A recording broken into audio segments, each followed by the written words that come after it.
Gusto kitang mahalin, pero natatakot ako sa trauma. Na-experience yun na ba yun?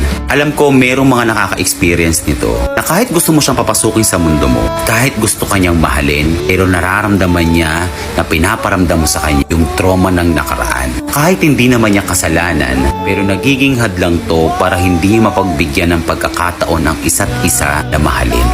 Minsan, kahit anong pilit natin, hindi maaaring handa ka lang.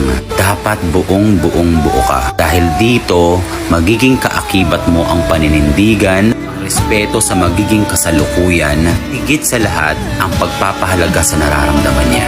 Huwag nating ipilit na habang nakakaramdam tayo ng trauma, papapasukin natin sila sa buhay natin at sa kalagitnaan, hindi mo pala kayang panindigan. Masakit na para sa mga naghihintay na mabigyan ng pagkakataon, pero ikaw pinipilit mo kahit gusto mo na pero may trauma ka pa.